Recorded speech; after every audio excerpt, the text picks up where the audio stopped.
Crystal Palace made my pre-season prediction for them to get relegated look rather silly by taking home the Community Shield after an epic victory against Liverpool. But did you know that 6 of the last 7 teams to win the Community Shield have ended up getting relegated from the Premier League that same year? Yes, I did just make that stat up for anybody confused. But there's plenty more where that came from live at the Stakehouse, particularly when it comes to my co-host, co-pilot, Lucas Kaczynski. How are we doing? Yeah, good. That was a good intro, to be honest. You got me there a bit confused. I was like, what is that? Surely. I read a stat the other day. I think it's like, I think the losers ended up winning the league or something like that, or something like that. Yeah, can't remember, to be honest. But yeah, I mean, look, I wasn't surprised. I had a small punt on Palace +1, so I was happy. Of course you did. Make sure you get that in there nice and early. But listen, what a summer we've had. We've obviously done our 6 Stakehouse strategy episodes. So for anybody that hasn't had a chance to check them out yet, please visit the page on your preferred platform.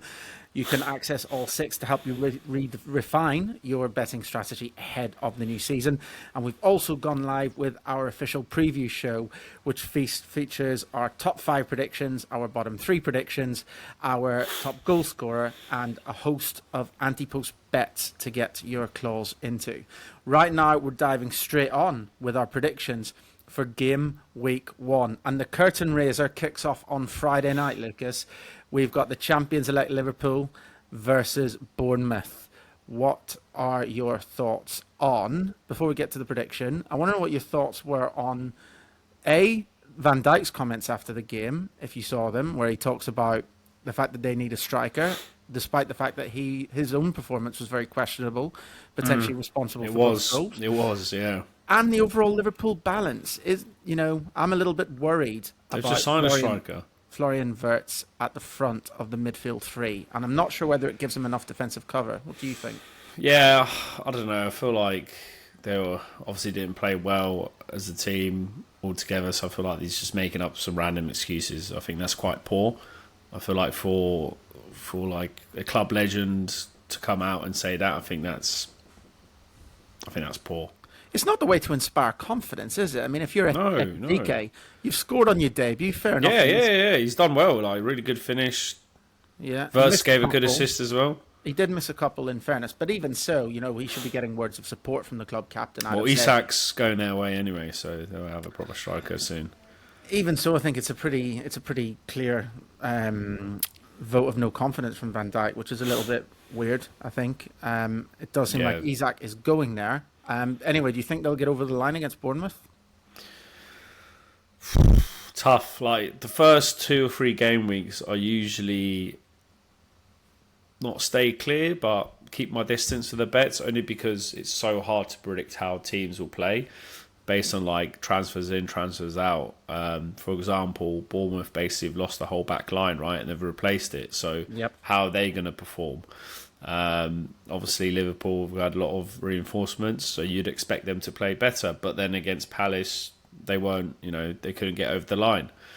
So not sure on this one, but based on like last season, so if you exclude completely like transfers in, transfers out, I have Bournemouth as being 1 goal worse than Liverpool, so I expect Liverpool to win, but the market has them as a handicap of plus 1.75. So, on paper, there is some value. But like I said, first 2 weeks at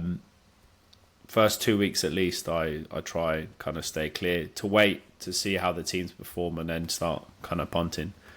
There you go. Some additional strategy insight there. We don't even charge you for this stuff.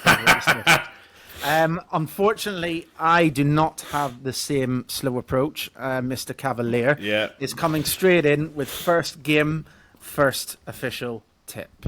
And I am going with Liverpool to win and both teams to score. This is currently priced at 2.4 on most sports books, but if you hold off a couple of days until the exchange releases prices, I think you'll get closer to around 2.6. Thinking behind this one is that as you've already testified to, a lot of the Bournemouth defence has often left. They've sold 3 players there. However, they have kept hold of Semenyo. And there was a lot of talk about him leaving. It hasn't happened. Evan Nilsson as well had a few admirers, and he's staying put, it looks like. So considering that I'm not overall convinced by the balance of Liverpool, last year the tight-knit midfield of Gravenberch, McAllister and Szoboszlai was really nicely balanced. And I think now that you omit one of those players to accommodate Florian Wirtz, which is kind of the only real position I think he can play in this Liverpool side, it doesn't give them quite as much balance in that midfield. And I think Bournemouth will score in this game. I'm very confident of that. Having said that, Liverpool will be keen to bounce back after the Palace game. And I think they can put Bournemouth to the sword at the other end. So I wouldn't be surprised to see a 3-4-1 result in Liverpool's favour. But I do think Bournemouth have a goal in them. I absolutely do. So the Liverpool to win, both teams to score, coming in at hopefully round about 2.6, maybe even 2.7, is a good official first shout. Let's move on to our second game Saturday lunchtime and talk about Aston Villa versus Newcastle. But also, how can we not talk about the problem that is Alexander Isak? What would you do if you were Eddie Howe? I mean, you can't play him. There's reports coming out. He's just said, well, he's not playing. Well, yeah, he's not playing. I mean, I think there's no coming back from this. I know in past there's been instances where they've been coming back. I think Tevez is one example, but when he was at City, right? But I think this is done. I mean, don't know who they're going to play up top. Obviously, they signed Elanga. About to sign Wissa. Yeah, about to sign Wissa. So, but I mean, is it going to get over the line? I mean, we're recorded on Tuesday. I feel like it probably will get over the line end of the week, but they're playing Saturday, right? Yeah. Yeah. I mean, it's not a nice situation. I don't think. I think Isak totally went the wrong way, and I don't really like this kind of stuff being done. Similar situation at Brentford. Like, this is doing the opposite, right? But I don't think Newcastle fans see the impact at Brentford, but they're like, oh, okay, if it's not our club, then it's fine. Yeah, a lot of delusional fans like that. I don't think any player's kind of bigger than the club, so I think bigger than the club. So I think he's not portrayed himself in the best light. And like me looking at it as a Liverpool fan, if I was a Liverpool fan, I was like, do you want a player like that who's going to kick a fuss like that? Yep.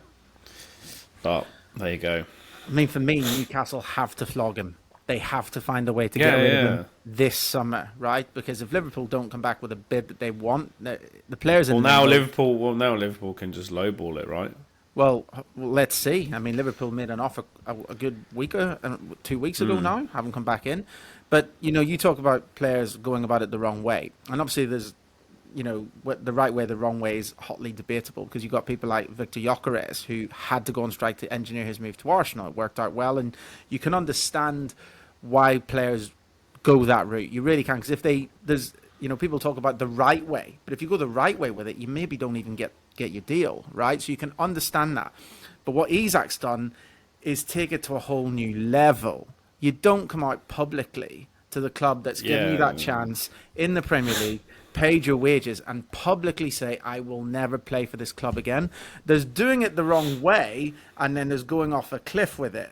And Isak's gone off a cliff. And as soon as he does that, if I'm a Newcastle fan, if I'm even on the Newcastle board, I'm saying this is now toxic, and we cannot have this around the club. So if Newcastle are not quietly talking to Liverpool, saying, look, come back. Yeah, we turned down 110.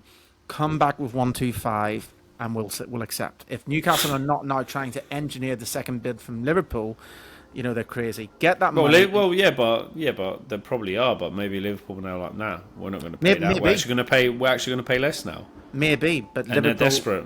Maybe, but Liverpool also have a clear need for a striker, and if they get Isak performing, that is a serious forward line they have. So maybe, and all I'm saying is, if I'm in the Newcastle hierarchy now, I'm trying everything to get that bid back from Liverpool, or slightly improved or whatever. In terms of the game, again, I think Newcastle have just had a horrendous transfer window all round. Take Isak Yeah. aside, there's another 7. I mean, they even signed Ramsdale, right? That's how desperate they are. Bloody hell, he's awful. Ouch. Honestly, but yeah, horrendous. they've had 7 players turn him down. 7. I think with all the trauma around it, they just want that window closed. Aston Villa haven't pulled up any trees themselves, but they've kept the nucleus of the squad together. It probably feels like a home win, right? Yeah, I mean, like I said, like the model in terms of like based on last season, based on no transfers, etc., it's predicting like a draw. So if you take Isak out the question, he's not going to play. That's like a really strong player. I don't know who's going to play up top, if they're going to find a replacement. Probably not. I don't think anyone who can come in even on Friday can start straight away. So yeah, probably a Villa win. It's a good time to play Newcastle. If you're going to play Newcastle, this is perfect time to play him, right? Yep. Okay. Let's talk Brighton versus Fulham. Let's laud Tony Bloom. What a man. What a football club he has built there. I mean, the Baleba situation, it's clear as day. He's just a Matthew Benham from Wish. Or is Matthew Benham Tony Bloom from Wish? I'm not sure. Nah, one way or the no other. chance. But look, I mean, Bloom, it's clear today what he's going to do with Baleba. He's going to hold him for another year, and then next summer he's going to sell him for 120 odd million and find the next anchor man at the back of midfield. He's done an unbelievable development job there. In this game, I personally don't mind Fulham at 5-2. It's not an official tip, but if I was going to swing either way on this one, I might swing that way. What do you think? I think Brighton will win this. I have them 0.4 goals better than Fulham. I know Brighton have lost quite a few of their players, but similar to Brentford, you've got to trust the process that whoever they bring in as a replacement is going to do a job. Don't think Fulham's really signed anyone yet. So, yeah, I reckon close game, but I reckon Brighton will edge it. Cool. Okay, that might be the most casual difference of opinion on a football match we've ever had. Tottenham versus Burnley is up next for us, and delighted to launch it off with my second official tip of the game week. Obviously, we talked a lot about Burnley on the preview show. It came up through the nucleus of an incredible defence. However, they did overperform in the Championship. We both believe that they will struggle this time around coming back. Tottenham, obviously, will also need time to gel. I think Kudus is a great signing, but Thomas Frank needs a little bit of time to get his vision, get his methods across. They've just had a disciplinary issue with Basuma. I don't know if you've seen that. Which is an odd one. And I love Thomas Frank calling it out in the fair play in the way that he did. I don't expect Tottenham to be in full flow in this game. However, I expect them to get over the line. And I think the correct scoreline of Tottenham 1, Burnley 0, which is available at 8.6 on the exchange, is a massive runner. So this is where my second point's going. If we can land this, gets us off to almost a double-figure point start with one more bet. But I really like this. I genuinely do. Obviously, Tottenham, they've had Maddison out, who's their main form of creativity. I don't think they'll run riot. So the 1-0 on Spurs at 8.6 is an official tip. You know what? I think today's quite a hot day, right? Nearly 30 degrees. I think it's making me feel a bit unwell because I actually agree with you. Yeah, it's always hard to rate a team that's gone up. Really difficult. You kind of need to, the way I do it, I always look at historical trends and look at similar teams that performed in the Champ and how did they start and end the season. Based on that and some few adjustments, I have Burnley actually only 0.57 goals worse than Tottenham, and the market is actually saying that Burnley are starting with the Asian handicap is got Burnley plus 1.5 at 1.9. So I think there's quite a bit of value there, but again, wouldn't be surprised. Like you said, there's like a narrow win by 1 goal. Then I don't think that Burnley are gonna get smashed up. But again, out of principle and out of my strategy, I'm not going to place a bet, but I can see it happening. Don't worry, we'll all win the money instead. Let's look at Sunderland versus West Ham United. My feeling immediately on this one is that if this was taking place towards the end of the season, it could very well be a 6-pointer. What do you think? Yeah, I mean, definitely from last season, Potter's got a massive job this year. The loss of Kudos, kind of like a really important player for them. They're a bit of in a rebuilding phase, right? But then again, you have Sunderland going up, who actually, I think on expecting points, they finished like 7th last season in Champ, and they've basically just bought a whole new team, right? So I think this season is going to be similar to Forest. They're going to be around the bottom when they spend, 120 mil and just manage to stay up. So it's hard. Again, this is probably the hardest game to know what's going on, because again, hard to price up teams that have gone up. 2, Sunderland are just going to have a completely different team. West Ham didn't really have a good season last year, so might be a good time for Sunderland to play West Ham. I'm not sure. First game back, obviously back for a really long time in the Premier League. Fans will be buzzing. Atmosphere is going to be kicking. So, yeah, I can't see West Ham winning this personally. I'm so glad you said that, because it leads me on to my third official tip. And my third official tip is Sunderland on the Asian handicap. Sunderland plus 0.25 comes in at 1.95 at the moment, which means that the heat must be getting to me, because I don't think that's too bad. It sounds like you're just piggybacking off my tips at this point. Yeah. Anyway, so if it's a draw, we have a half win, and if Sunderland win, we obviously have a full win. So if you want a more detailed breakdown of the Asian handicap, listen to episode 4, I believe, of our Stakehouse Strategy pre-season episodes, where Lucas goes into it in a lot more depth. But I don't see West Ham winning the game either. I think it's a really important game for Sunderland. It's a great first fixture. To get off the mark here would be fantastic. You're right, they have bought a whole new team, but I really like some of their players. I love Granit Xhaka in midfield, and I think Simon Adingra from Brighton is an amazing player. I'm really surprised they let him go. I'm not going to question Tony Bloom after everything we've just said, but I'm surprised, and I think he can do a great job at Sunderland, and I wouldn't put anybody off looking at his goal scorer markets for this game either. So I think Sunderland can get a point at the very least here. As you say, the Stadium of Light have been there. It will be rocking for this game. And my third official tip is Sunderland plus 0.25 on the Asian handicap. Wolves versus Man City. Now, is it worth thinking about for punters, who are looking at betting in the first few game weeks, unlike you?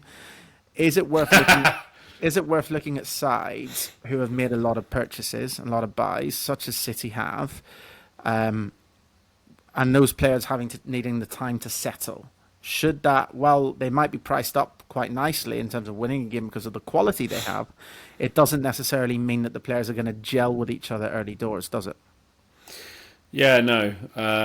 And I feel like this is a good opportunity for Wolves actually to get some points at home. I know they've obviously lost Cunha and Aït-Nouri, but they've played games towards the end of the season when Cunha was banned for all those games, right? And they played all right.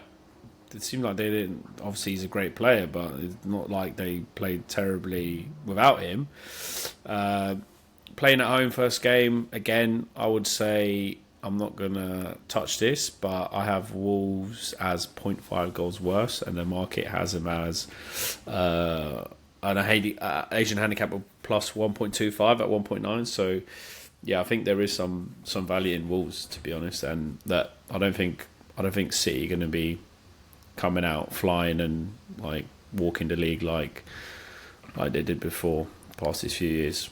Yeah, this is uncanny now. I'm getting a little bit scared. It's putting me off some of my tips. It's the heat. But this is my fourth official tip. I say 4, by the way, I miscounted. I think probably we're both wrong, right? There's no way we're both right. I've actually got 5 tips in total for you. This is tip number 4 out of 5. It's Wolves plus 1.25 for all the reasons we just talked about there. I just think that City made a lot of buys. I think that these players will take time to settle, take time to gel together. I never know from one game week to the next what sort of lineup Pep's going to put out. It's hard to almost identify any City outfield player that will. Is Rodri going to be fit or not? I have no idea. Yeah, This is another question. Almost one outfield player that will definitely start. You might say Haaland if he's fit, but that's literally about it. Anybody else trying to guess who's going to play? And it wouldn't surprise me if the Man City players themselves didn't know. So ultimately, I think Wolves at home, I think they'll really want to get off to a strong start. And again, I think it's a nice opportunity to oppose City while the new players take time to settle. So Wolves at plus 1.25 on the Asian handicap at 1.94 is another official tip from me. We move on to Chelsea versus Crystal Palace, and Chelsea have a different striker problem to a lot of Premier League clubs. A lot of Premier League clubs don't have any strikers. Chelsea have two. Who will get the nod between João Pedro and Delap? I didn't really rate Pedro. I don't know why they signed him, to be honest. I would have started Delap. You do know Pedro scored in every single Chelsea game he's played so far, right? Yeah, but it's pre-season. How many times have we seen okay, prime example. Do you remember Jordan Ibe when he scored every single game of I think he was a top goal scorer pre-season for Bournemouth years and years ago. Everyone put him in his fantasy, did nothing. Okay. I think you can't read too much into pre-season. I've learnt my lesson the hard way that way. This must be 5 years ago. You know now. that he's the second most picked player in fantasy. Again, crazy. So was Jordan Ibe. I'm not saying that's in favour of it. I'm just commenting that's I think 53% of teams or something. But yeah, okay. So you don't rate Pedro. So for you, Liam Delap should play. I think the two very, very. I do rate Pedro. I think he's quite a good player, and I think the two of them give Chelsea a very different option at the front end of the pitch. I think they'll probably get over the line against Palace here. I know that you reckon your data has Palace as value. You've mentioned to me, but I think Chelsea should have enough to squeak over the line. Yeah. Yeah, again, I think Palace do have value, but there's two big unknowns. Eze, is he going to play? And Mark Gahey, is he going to play? Two super important players. So, again, like I said, I like to wait because, one, there's all these unknowns as well. Overnight, someone could be dropped because there's a big bidding coming. But if Palace put out the same team as they did in the Community Shield, I expect them to do well here and get at least a draw. Fair. Okay. I mean, so you might want to wait. You might want to wait for lineups, and then if they have the lineup, get on really quickly because the market will move towards their favour. Nice. Okay. I know that Liverpool have stepped up their pursuit of Gahey today, so whether he is involved definitely remains to be. And Spurs on Eze. I wonder if anyone's put any money or suggested that Palace go down this season. Could be an interesting. No chance. Suggestion. All right, let's move on and talk about Forest versus Brentford. With what you're wearing, there's no doubt about what you want to talk about, but I want to start with the opposition. Is Marinakis a good person to have in football or not? No comment. I mean, I think look, obviously he's a pretty shady guy. Everyone knows his on and off the field antics, but he kind of brings a bit of character and something to talk about to the league, right? And you don't really get that often. Yep, no, 100%. And as well as that character, he cares. To have a chairman that's actually at the forefront, really involved with the team, maybe too much. But who knows? I'm sure every chairman cares, right? They just show it in different ways. Well, I mean, they care about. Maybe this guy's just a bit too emotional for it. A better way of putting it is a lot of chairmen care about the bottom line and nothing else, right? Take the Glazers, perfect example, right? Okay, that's a poor example. Why is that a poor example? No, poor example in terms of every chairman, right? You said, there's some chairmans. I'm sure the vast majority do care. I think they care to different degrees, though. And Marinakis' ways. Well, he's the owner. He's the owner, right? Yeah.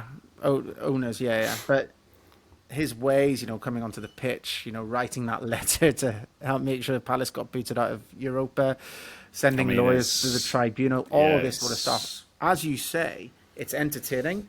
And at the same time, I think again, of course, it's not necessarily all optimal behaviour, but having a chairman who wears his heart in his sleeve that way, who wears his heart in his sleeve in that way, actually is quite refreshing, as much as I hate to say it. Is he going to get to celebrate a win in this game? Maybe you go first. I've been going first every single time. You know you haven't. Most time. I'll kick off this one now. I think that he won't, actually. I think that the Forest price is a little bit too narrow in terms of... Why aren't you tipping Brentford to go down? Yes. A few weeks ago. I'm not tipping them to go down with 0 points, Lucas, if that's all right with you. But what I think is that... I know, look, you've been preaching all year about the fact that Forest were overperforming at the back end of last season, right? Mm-hmm. And I know that, again, you made some really compelling arguments in favour of Brentford last week. I still do think Brentford are going to struggle. I haven't changed my view on that, but I feel like this is quite a nice fixture for them. So I don't know whether Brentford will win or get a draw, but I don't like Forest at just over even money. Let me put it like that. Yeah,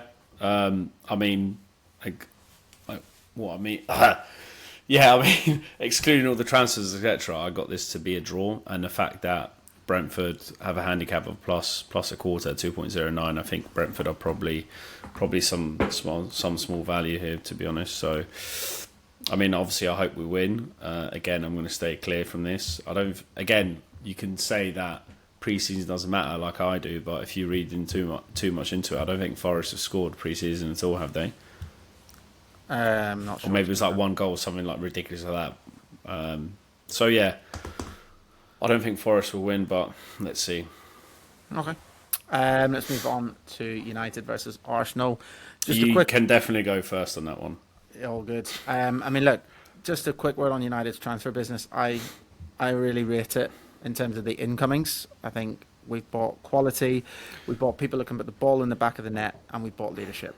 There are three. Any dinner ladies coming back after spending 200 plus mil? I mean, that's a fair point as well. I think that's disgusting. That is disgusting. I mean, a bookmaker did a really interesting social media post on it saying those dinner ladies must have been earning a hell of a lot of money. But look, I should have got rid of Casemiro. That'll be half the food saved. I know, yeah. When you think of things like that, or not even that, right? At least Casemiro's given years of service, right? Think of the Dan Ashworth mess up. Isn't that a bigger one? Paying all that money to get him placed on gardening leave at Newcastle and take him, and then ditch him after 5 months. That's the bigger, more galling one, right? At least Casemiro gives a good season at his first one. But generally, the incomings I'm pleased with to move on. But the one thing I am a bit worried about is one outgoing, right? It's Rasmus Højlund, and I don't want us to sell him. The reason being, I know he's had a poor season. I'm not trying to say it a good season, right? But think of some other United stalwarts that have had poor first seasons. David De Gea, Cristiano Ronaldo, both had dreadful first seasons, right? And they just needed a bit of time. Højlund was trying to carry the mantle effectively on his own last season. I think him and Šeško would dovetail off each other very well, obviously with Šeško being first choice. But I think Højlund, if he goes somewhere else, just watch him flourish. And United need a backup striker, because what happens if Šeško gets injured? I really hope we don't sell him, because I think right now we sell him or give him out on loan at a cut price deal with an obligation to buy or something. Yeah. And we end up getting rid of him on the cheap just as he's about to hit peak powers. So it's a controversial one. Not every fan will agree with me. Not every United fan will agree with that line. But I really am averse to selling him. In terms of this game, I think we'll lose. I don't understand how this is the first game of the season. This should be like at least minimum 4 weeks in. Like, it's such a big game straight in. Well, it's just luck, isn't it? It's random selection. Oh, also, I guess United's not a top team anymore, so it's like playing a mid-table bottom team. There we go. He's setting himself up. In terms of on paper, in terms of performance recently, yes. In terms of standing, then no. But I think Arsenal will control the midfield here. I'm not surprised we're going after a Baleba. We really need somebody like that. And I just think the likes of Zubimendi, Odegaard will have control in here. I mean, you mentioned Casemiro. I really hope he doesn't start in this game. I hope not. It worries me that he started the friendly against Fiorentina. But if it was me, I'd start somebody like Mainu alongside Bruno. Or play Bruno more advanced and play Mainu and Ugarte together, something like this. But then you have to leave Cunha or Mbeumo out, which doesn't sit right with me. So it's you can't leave them out. They're going to be starting every game, right? So then you've got to play Bruno deeper, and then I think the problem with that is we'll get overrun in midfield, and that's why I think that Arsenal will win. We also have Mbeumo and Cunha who are not at 100% yet. Amarin's admitted himself they're only at 60%, so I don't think they'll be able to do 60, the damage. That's low. I know. I don't think they'll be able to do the Mind damage games. Arsenal that they want. Well, they've looked at a little bit in friendlies as well, in fairness. So I think the fact that you can get Arsenal at plus even money, 2.12, is fair. So that's my fifth and final official tip. It's Arsenal. As much as it pains me to say it, and I'll be so happy if I lose this bet, but my fifth and final, I have to trust the process, trust the Connell process. I'm going Arsenal to beat United at 2.12. So we'll move on. I'll kick off again, mate. You're allergic to going first. So let's talk Leeds versus Everton. I'm glad Leeds are back. As much as I should dislike them as a United fan, but the Leeds United are a Premier League club with a Premier League stadium, with a Premier League fan base. So yeah, it's good to have them back in the division. Hopefully they can stay around this time. In terms of this game, I think that Ellen Road Monday night will be absolutely rocking. Again, a little bit like Sunderland, this is the perfect game to try and get off to the front on the right foot. I think Grealish is an unbelievable signing for Everton, by the way. I think they've done a smashing bit of business there. And you know what, I'm still going to tip Leeds to just get over the line in this one. Narrowly. Yeah, I'm not sure. I think it's going to be quite a tight game. I think it's going to be a draw, this one. I think, like Leeds obviously stormed the league last season and made some good good improvements, but again, it's hard to know. For like Moyes has done an amazing job at Everton last season. Kind of tailed off a bit towards the end of the season, but he's got a few good signings. Like you said, Grealish is like really good signing. I think they might do well here, but yeah, I think it'll be a draw. Cool. All right. So no official tips from either of us. And speaking of official tips, let's round up. Lucas, you can go first. 0. Oh, yep, absolutely none. Okay. But no, hopefully you got some really good insight from Lucas in terms of what his model is gently suggesting and different ways that you can, different angles in terms of positioning things. For me, I've got 5, so I've got Liverpool to win and both teams to score at around about 2.6 against Bournemouth. I have Tottenham to win 1-0 against Burnley at 8.6. I've got Sunderland plus a quarter at home to West Ham on the Asian handicap. I have got Wolves plus 1.25 at 1.94 at home to Man City. And finally, I have got Arsenal to beat United. So they're the 5 tips. Wouldn't suggest putting them in an ACCA, to be honest, particularly the Tottenham correct score at 8-1. However, feel free to mix and match some of those selections. Of course, as always advocated, singles are definitely the most optimal way to bet. That's another topic that we cover in our Stakehouse strategy episodes that we recorded over the summer. And that's it from us. The season is back. May all of your bets go well. Cheers.